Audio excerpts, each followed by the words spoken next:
पंचकुला में हरियाणा के मुख्यमंत्री नायब सिंह सैनी ने की घोषणा। प्रदेश में हुई आगजनी की घटनाओं से फसलों, पशुओं के जान माल के नुकसान का किसानों को शीघ्र मिलेगा मुआवजा।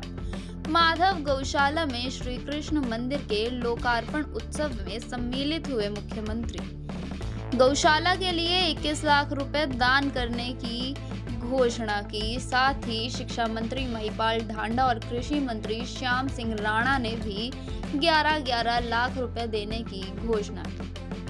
पंचकुला में आज हरियाणा के मुख्यमंत्री नायब सिंह सैनी ने किसानों के हित में घोषणा करते हुए कहा कि प्रदेश में पिछले कुछ दिनों में हुई आगजनी की घटनाओं से हुए फसलों के नुकसान की भरपाई सरकार करेगी। अभी तक लगभग 801 एकड़ में नुकसान की जानकारी मिली है। उपायुक्तों को निर्देश दिए गए हैं कि वे इन घटनाओं की रिपोर्ट लें और नुकसान का आंकलन करें। इसके अलावा कुछ स्थानों पर किसानों और पशुधन की हानि या कोई अन्य नुकसान भी हुआ है, उसकी भरपाई भी सरकार करेगी। मुख्यमंत्री ने किसानों से अपील की कि वे उपायुक्त कार्यालय में जाकर अपने नुकसान के संबंध में आवेदन करें ताकि जल्द से जल्द मुआवजे का पैसा उनके खातों में डाला जा सके। किसानों को किसी प्रकार की चिंता करने की जरूरत नहीं है। मुख्यमंत्री ने यह घोषणा आज पंचकुला जिले के सुखदर्शनपुर गांव में स्थित श्री माधव गौशाला में श्री राधा कृष्ण मंदिर के लोकार्पण अवसर पर आयोजित कार्यक्रम को संबोधित करते हुए की। इससे पहले मुख्यमंत्री ने गौशाला परिसर में बने श्री राधा कृष्ण मंदिर का लोकार्पण कर पूजा अर्चना की और पौधारोपण कर गौ माता को चारा भी खिलाया। इस मौके पर मुख्यमंत्री ने अपने कोष से 21 लाख रुपए तथा शिक्षा मंत्री श्री महिपाल ढांडा और कृषि एवं किसान कल्याण मंत्री श्याम सिंह राणा ने भी अपनी ओर से 11-11 लाख रुपए माधव गौशाला को देने की घोषणा की। पिछले दिनों जो आगजनी की घटनाएं हरियाणा प्रदेश के अंदर हुई हैं, बड़ी दुर्भाग्यपूर्ण है। लगभग जब मेरे पास वो फिगर आई है 801 एकड़ भूमि वो किसान की वो आग की भेंट चढ़ गई है, जल गई है। और भी काफ़ी नुकसान कई जगह हुआ है, कहीं तो पशु भी जल गए हैं। हमने ये निर्णय किया है कि किसानों को किसी प्रकार की कोई चिंता की जरूरत नहीं है। हमने अधिकारियों को आज ये आदेश दिए हैं। हमने कहा है कि जहाँ जहाँ पर भी किसान की फसल की आगजनी के अंदर नुकसान हुआ है उसकी लिस्ट हमने सभी डीसीज को, सभी उपायुक्त महोदया को ये आदेश दिए हैं कि उनकी एप्लीकेशन आप अपने पास मंगवा लें और उसके नुकसान का भी आंकलन कर लें। सरकार उनको सहायता देने का काम करेगी ताकि उनके ऊपर कोई दबाव ना पड़े। हमने आज इसका निर्णय किया है और हमने ये भी कहा है कि अगर किसी किसान के पशु का नुकसान हुआ है या किसी और अन्य कोई नुकसान हुआ है, हमने देखा है क्योंकि बहुत ज़्यादा आगजनी हुई है, तूफान आ गया था, उसमें कई नेट हाउस और भी नुकसान किसान का हुआ है, उसकी भरपाई करने का काम ये हमारी सरकार करेगी। उसकी हमने एप्लीकेशन उपायुक्त महोदय से वो बोला है कि उनके माध्यम से सभी किसानों से भी मैं अपील करना चाहूँगा कि वो उपायुक्त को जाकर के अपने अपने क्षेत्र के अंदर जितना नुकसान उनका हुआ है उसकी एप्लीकेशन देने का काम करें ताकि हम जल्दी से जल्दी वो पैसा उनके खाते में पहुंचा सकें। करता हूं कि जिन्होंने बहुत ही कीमती समय में से समय निकाल करके उन्होंने अपना यहाँ पर समय दिया और इस मंदिर को लोकार्पण किया, मंदिर का लोकार्पण किया। तो आज मैं समझता हूँ इस गौशाला को जब हमें ये 4 एकड़ जमीन अलॉट हुई थी, वैसे ये गौ चरान की जमीन है और 21 एकड़ जमीन जो है वो गौ चरान की है। आदरणीय मुख्यमंत्री जी, जैसा कि मुझे जानकारी है, आपको भी पता है कि गौ चरान की जमीन के ऊपर गौ सेवा के अलावा और कोई कार्य हो नहीं सकता। हम आपको विश्वास दिलाते हैं कि जैसा अभी वीरेंद्र जी ने कहा कि यदि ये गौ चरान की जमीन माधव गौशाला को दे दी जाएगी तो निश्चित तौर पर हरियाणा प्रदेश में सबसे सुंदर गौशाला, उसका निर्माण हम यहाँ पर कर पाएंगे।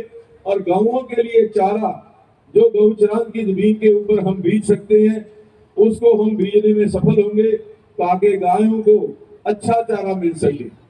इसके अलावा जो आदरणीय वीरेंद्र जी ने कहा कि आज जितनी भी लीज हो रही है वो 33 साल की लीज हो रही है। पहले 10 साल की लीज हुई थी, इस लीज को 33 साल की लीज किया जाए। आदरणीय मुख्यमंत्री जी, आपने जो गौ सेवा के लिए एक व्रत लिया है, कांग्रेस के शासन के अंदर केवल 40 करोड़ रुपए का बजट होता था गौ सेवा के लिए, और 2 करोड़ का अभी, और आज 540 करोड़ रुपए का बजट गाय की सेवा के लिए आदरणीय मुख्यमंत्री जी ने किया है। ये मैं समझता हूँ सभी गौभक्तों के लिए, गौ सेवकों के लिए बड़ी बहुत एक अहम बात है कि हमारे मुख्यमंत्री भी मुख्य रूप से गौ सेवक है। गौ की रक्षा करने के लिए विभिन्न कदम उठाए गए हैं। गांवों को कोई भी उसकी हत्या न कर सके, उसको रोकने के लिए स्थान स्थान के ऊपर गौ सेवक अपना काम करते हैं। आदरणीय मुख्यमंत्री जी, क्योंकि बहुत सारे वक्ता हैं और हमारे भी सम्मानीय सभी वक्ता हैं, मैं आपका ज्यादा और समय न लेता हुआ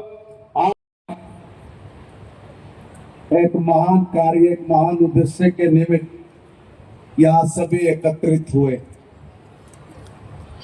मुझे ध्यान है, इस प्रदेश में गौएं 2014 से पहले जिस तरह सड़कों पर घूमती थी, कभी किसी सरकार ने इसकी परवाह नहीं की।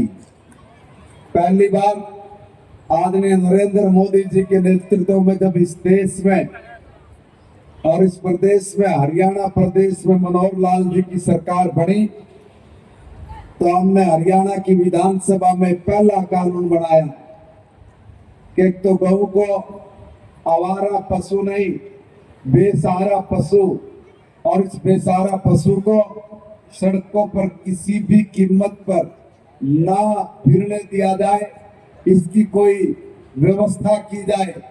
तो याद है मुझे कि हरियाणा में पहली बार भारतीय जनता पार्टी की सरकार में एक एक गौशाला में शेड बना के देने का काम शुरू हुआ, और पहली बार कोई फंड, चाहे हम विधायक थे, हमारे पास विधायक निधि नहीं, मगर हमारे को जो डी प्लान का पैसा मिलता था, उस डी प्लान के पैसे में से भी हमने करोड़ों करोड़ों रुपए दिया किसी गौशाला में 21, किसी में 31, ताकि इन बेसहारा पशुओं के लिए हम लोग कुछ शेड बना सके।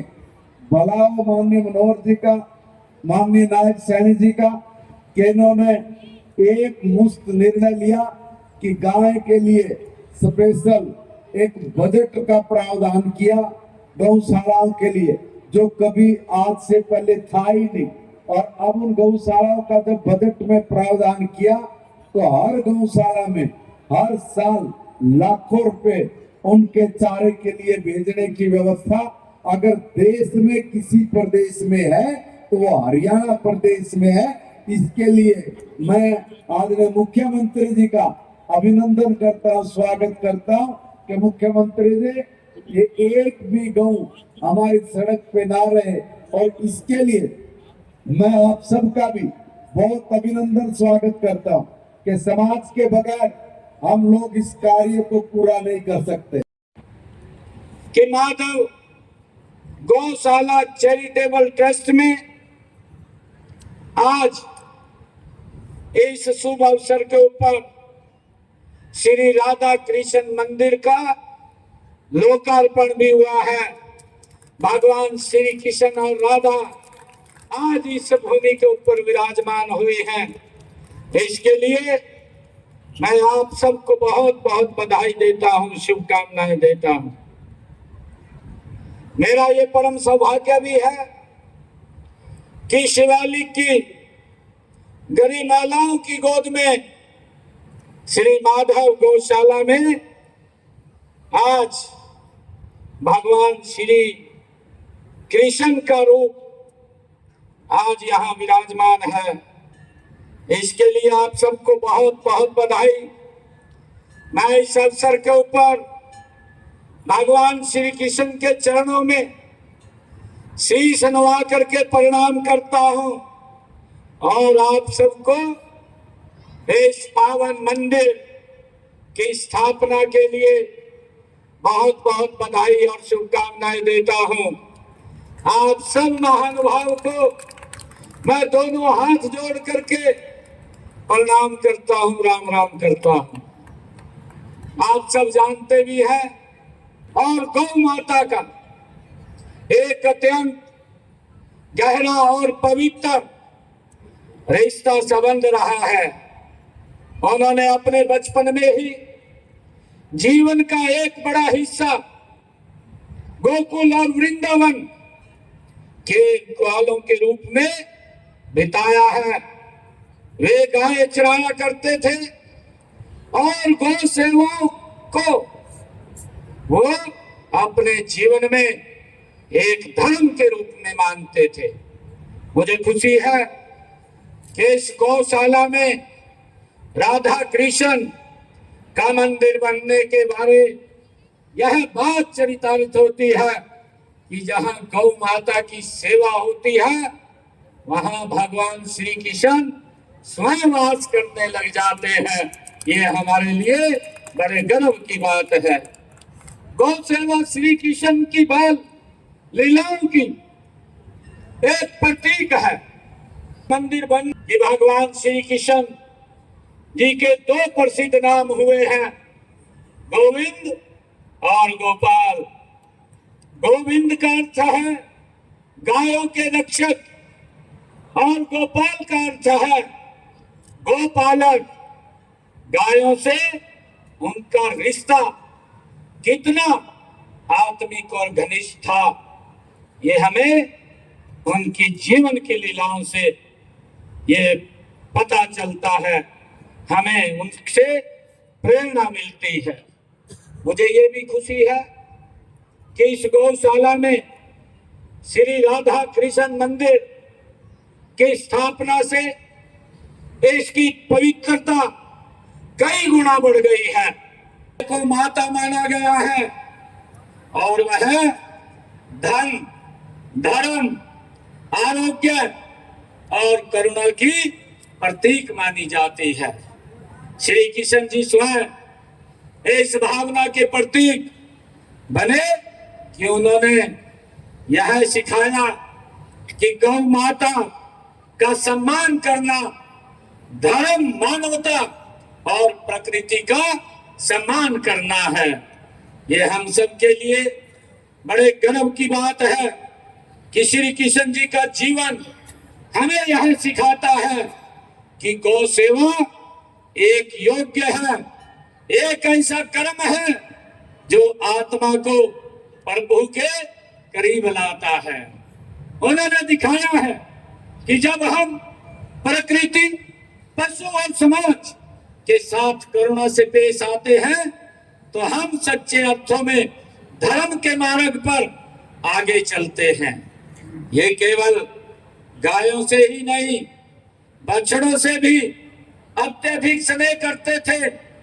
उनकी लीलाओं में गोवत्सों को गले लगाना, उनके साथ खेलना, यह सब दर्शाता है कि प्रेम और करुणा केवल मनुष्य तक सीमित नहीं बल्कि समस्त जीवों के लिए होनी चाहिए। ये भगवान श्री कृष्ण के लीलाओं से हमें सीखने को मिलता है। मुझे खुशी है कि माधव गौशाला में स्थापित इस मंदिर में आकर लोग शांति, प्रेम और भक्ति का अनुभव करेंगे। इस राधा कृष्ण की भक्ति हमारी भारतीय संस्कृति का हृदय है। यह हमें सिखाती है कि जीवन का मूल्य प्रेम, करुणा और सेवा में ही निहित है। इस मंदिर के माध्यम से हम अपनी भावी पीढ़ियों को अपनी सांस्कृतिक जड़ों से जोड़ रहे हैं यहाँ होने वाले भजन संध्या और अन्य धार्मिक आयोजनों हमारे समाज में एकता और सद्भाव को बढ़ावा देंगे। राधा कृष्ण का प्रेम और भक्ति का रिश्ता हमें ईश्वर के प्रति निस्वार्थ समर्पण का भावना ये दिखाता है। यह मंदिर केवल एक पूजा स्थल नहीं होगा, बल्कि यह एक आध्यात्मिक और सामाजिक केंद्र के रूप में भी ये कार्य करेगा। मुझे खुशी है कि जब मैं आज माधव गौ हूं, मैं हरियाणा एक ऐसा प्रदेश है जहां गौ माता को मां के समान पूजा जाता है। गौ माता की सेवा कर